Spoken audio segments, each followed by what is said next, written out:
రెండు తెలుగు రాష్ట్రాల yes news live TV channel ప్రేక్షకులకు స్వాగతం. ఖమ్మం జిల్లా సత్తుపల్లి నియోజకవర్గ శాసనసభ్యులు డాక్టర్ మట్టా రాగమయ్య దయానంద్, తెలంగాణ ముఖ్యమంత్రి యనమల రేవంత్ రెడ్డి ప్రభుత్వ ఆదేశానుసారం ఈరోజు సన్న బియ్యం పంపిణీకి శ్రీకారం చుట్టి నియోజకవర్గంలో పలు గ్రామ మండల కేంద్రాలలో ప్రారంభించి ప్రతి ఒక్కరూ ఈ అవకాశాన్ని సద్వినియోగం చేసుకోవాలి అంటూ విన్నవించారు. ఈ కార్యక్రమంలో రెవెన్యూ మరియు పలు శాఖల అధికారులు, స్థానిక ప్రజలు, నాయకులు, కార్యకర్తలు, లబ్ధిదారులు తదితరులు పాల్గొన్నారు.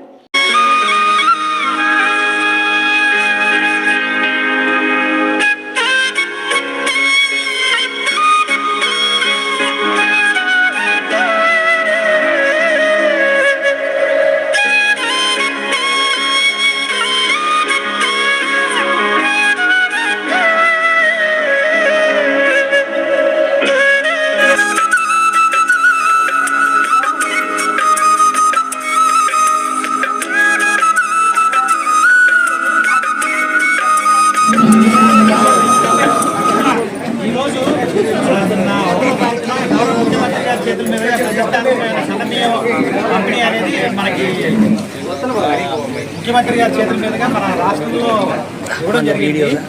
ఇవాళ మన కాన్స్టిట్యూన్సీలో మన నారాయణపురంలో మన గౌరవ ఎమ్మెల్యే గారి చేతుల మీదుగా మనం సన్నబియ్యం ఇక్కడ పంపిణీ జరిగింది. ఇదే విధంగా మన మండలంలో ఉన్న 26 షాపుల్లో కూడా మనకి సన్నబియ్యం పంపిణీ జరుగుతుంది. ఈ విషయం మీద గౌరవ ఎమ్మెల్యే గారిని మాట్లాడవలసింది. గౌరవ ఎమ్మెల్యే గారికి మరియు అధికారులకు, ప్రతి ఇక్కడ వచ్చినటువంటి లబ్ధిదారులకు, అందరి నాయకులకు, మండల స్థాయి గ్రామస్థాయి నాయకులకు అందరూ కూడా నమస్కారం. మనకు ఏప్రిల్ 1 నుంచి మనకు తెలంగాణ ప్రభుత్వము సన్నబియ్యం ప్రోగ్రామ్ స్కీమ్ లాంచ్ చేయడం జరిగింది. గౌరవ ముఖ్యమంత్రి గారు మనకు ఇక్కడ హుజూరు సిరిపేట డిస్ట్రిక్ట్లో లాంచ్ చేయడం జరిగింది పండుగ రోజు. ఆ తర్వాత మనకి ఇక్కడ ఈ రోజు ఇక్కడ లాంచ్ అయింది గౌరవ ఎమ్మెల్యే గారి చేతుల మీదుగా. ఈ నెల నుంచి మన అందరికీ కూడా మన కాన్స్టిట్యూన్సీ సత్తుపల్లి యొక్క నియోజకవర్గంలో అన్ని లబ్ధిదారులకు అందరికీ కూడా అర్హులైన లబ్ధిదారులకు, కొత్త పాత వాళ్ళందరికీ కూడా మనకి ఈ సన్నబియ్యం అనేది మనకు 6 కిలోల చొప్పున ప్రతి లబ్ధిదారునికి ఇవ్వడం జరుగుతుంది. కాబట్టి అందరూ కూడా ఈ స్కీమ్ వినియోగించుకోవాలి. ఈ పోర్టబిలిటీ ఉంటుంది, ఎక్కడైనా కూడా తీసుకోవచ్చు. ఒకవేళ మీకు అందుబాటులో లేదు, కొద్ది షాప్ దూరమైనా వేరే షాప్కి కూడా మీకు ఈ నెంబర్ పోర్టబుల్ ఉంటుంది కాబట్టి తీసుకోవచ్చు. కాబట్టి ఎవరు కూడా ఎటువంటి ఇబ్బంది లేకుండా మేము ఏర్పాట్లు చేస్తున్నాం. ఎక్కడైనా బియ్యం బాగాలేదు అది వస్తుంటే మనం తహసీల్దార్ దృష్టికి తీసుకెళ్తే రీప్లేస్ చేసి మంచిగా ఇస్తాం. ఎటువంటి అభ్యంతరం అనేది ఉన్న కూడా మాకు తెలియజేయాలి. ధన్యవాదాలు. ఈరోజు ఎప్పుడైనా రేషన్ షాపుల్లో మనం సన్న బియ్యం ఇవ్వడం చూసామా? ఇంతవరకు లేదు. దొడ్డు బియ్యం ఇచ్చేవాళ్ళు, మనం అప్పుడప్పుడే అమ్మేసుకునే వాళ్ళం. మళ్ళీ వాళ్ళు మిల్లు పట్టినాక మళ్ళీ అయ్యే మనం ఎక్కువ రేటు పెట్టి కొనుక్కునే వాళ్ళం. ఇప్పటిదాకా ఇదే జరిగింది. రేవంత్ రెడ్డి గారు ఇవన్నీ కూడా అబ్జర్వ్ చేసి జనాలకి ఆ బియ్యం ఇష్టం లేవు, దొడ్డు బియ్యము.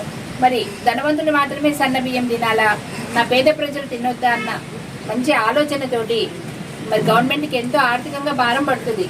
అయినా సరే ఎక్కడ వెనుకంజ వేయకుండా అందరూ కూడా సన్న బియ్యంతో తినాలి అని ఈరోజు మంచి ఉద్దేశంతో ఈ ప్రోగ్రామ్ స్టార్ట్ చేయడం జరిగింది. దీని ద్వారా మనిషికి 6 కిలోల చొప్పున కుటుంబ సభ్యులు ఎంతమంది ఉంటే అంతమంది కూడా బియ్యం అందుతాయి. మీరు ఖచ్చితంగా ఈ అవకాశాన్ని సద్వినియోగం చేసుకొని మీరు లబ్ధి పొందాలని నేను మనస్ఫూర్తిగా ఆశిస్తూ, అలాగే రేవంత్ రెడ్డి గారు కాంగ్రెస్ ప్రభుత్వం వచ్చిన తర్వాత మన జిల్లా మంత్రివర్యులైన బట్టి గారు కానీ, బొమ్మిలేటి గారు కానీ, తుమ్మల గారు కానీ ఎంతో మనకు అన్ని పనుల్లో కూడా సహకరిస్తూ అభివృద్ధి పనులు చేసుకుంటూ వస్తున్నారు. అందులో భాగంగా ముఖ్యంగా మహిళలను తీసుకుంటే వీళ్ళకి డ్వాక్రా వాళ్ళకి కూడా లోన్లు లేకుండా ఇప్పుడు మనకి రుణాలు ఇవ్వడం జరుగుతుంది. గతంలో పావలా వడ్డీ అని చెప్పేవాళ్ళు, అది మనం కట్టేటప్పుడు కొంచెం లేట్ అయితే రూపాయిన్నర కూడా పడ్డ రోజులు ఉన్నాయి, మనకు తెలియదు, అమాయకంగా కట్టుకుంటూ వెళ్ళారు. ఇప్పుడు అట్లా కాకుండా లోన్లు, రుణాలు లేకుండా అంటే మనకి ఎటువంటి వడ్డీ లేకుండానే రుణాలు ఇవ్వడం కానీ, మీరు డ్వాక్రా వాళ్ళు ఏదన్నా మీకు ఇంట్రెస్ట్ ఉండి చిన్న చిన్న పరిశ్రమలు ఏమైనా పెట్టుకుంటానంటే వాటికి కూడా మరి లోన్లు ఇవ్వడము, సబ్సిడీ కిందనే చేయడము, ఇవన్నీ కూడా ఉన్నాయి. మీరు ఏదైనా ఇంట్రెస్ట్ ఉంటే అట్లాంటివి కనుక మీరు డ్వాక్రా వాళ్ళ లీడర్స్తో మాట్లాడితే ఆ ప్రోగ్రామ్స్ కూడా ఉన్నాయి. టీ షాప్స్ పెట్టుకోవడం ఉంది, మీ సేవా సెంటర్స్ ఇస్తున్నారు, అట్లాగే పెట్రోల్ బంక్ కూడా ఇచ్చారు. ఎవరైనా ఇంట్రెస్ట్ ఉంటే పెట్రోల్ బంక్స్ పెట్టుకోవచ్చు. ఫుడ్కు సంబంధించిన చిన్న పచ్చళ్ళు తయారీ కానీ, స్వీట్స్ తయారీ, ఇలాంటి ఎన్నో ఉన్నాయి, కారపొళ్ళు ఇట్లాంటివన్నీ కూడా. అంటే ఫుడ్కు సంబంధించిన పరిశ్రమలు కానీ ఏవి పెట్టుకుంటా అన్నా కూడా సబ్సిడీతో మీకు లోన్లు ఉంటాయి. సబ్సిడీ అంటే 35% సబ్సిడీ. మీరు 1,00,000 తీసుకుంటే 35,000 రూపాయలు మీకు సబ్సిడీ. అట్లా అన్నీ ఉన్నాయి కనుక మీరు ఆర్థికంగా డెవలప్ అవ్వాలని మహిళలకు ముఖ్యంగా ఎన్నో పథకాలు చేస్తూ ఉన్నారు. బస్సు ప్రయాణం ఫ్రీ ఇచ్చారు, కరెంటు ఫ్రీ ఇచ్చారు, అవునా కదా? మాట్లాడుతూ చేస్తూ వస్తున్నారు. ఇప్పుడు వచ్చే ఇల్లు కూడా స్త్రీల పేరు మీదే వస్తున్నాయి. ఇన్ని చేస్తున్నందుకు మరి మహిళలందరూ కూడా కాంగ్రెస్ ని రాబోయే కాలంలో కూడా ఆశీర్వదించాలి. ఆశీర్వదిస్తారా? Thank you. అలాగే రైతులకు కూడా వాళ్ళు ఎంతో మేలు చేశారు. రైతు రుణమాఫీ 2 లక్షల లోపు వాళ్ళందరికీ అయిపోయింది. అలాగే రైతు భరోసా ఇవాటి వరకు 5 ఎకరాల వరకు పడింది. త్వరలో మిగతా వాళ్ళకు కూడా వస్తాయి. అంతేకాకుండా మన బోనస్ అనేది క్వింటాకి 500 రూపాయలు చొప్పున ప్రతి ఒక్క రైతుకు అందిందా లేదా?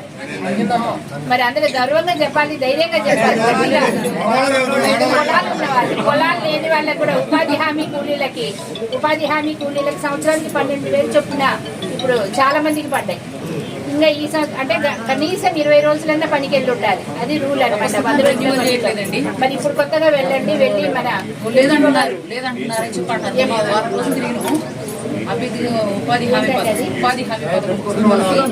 Job card madam, job card కొత్తవి పట్టలేదు. ఇది ఒక్కసారి చూడండి. సరే, అది మా దృష్టికి తీసుకొచ్చారుగా. ఇప్పుడు ఇట్లా ప్రతి ఒక్కటి చేసుకుంటూ వస్తున్నందుకు మీరు రాబోయే కాలంలో మాకు ఖచ్చితంగా మద్దతు ఇచ్చి మంచి మెజార్టీతో కాంగ్రెస్ వాళ్ళని గెలిపించుకుంటే మీకు రాబోయే పథకాలన్నీ కూడా ఎటువంటి పక్షపాత ధోరణి లేకుండా ప్రతి ఒక్క రూపాయి కూడా గవర్నమెంట్ నుంచి మీకు అందుతుందని మీకు సభాముఖంగా మనవి చేసుకుంటూ మరి అందరికీ దగ్గర సెలవు తీసుకుంటున్నాను. Thank you.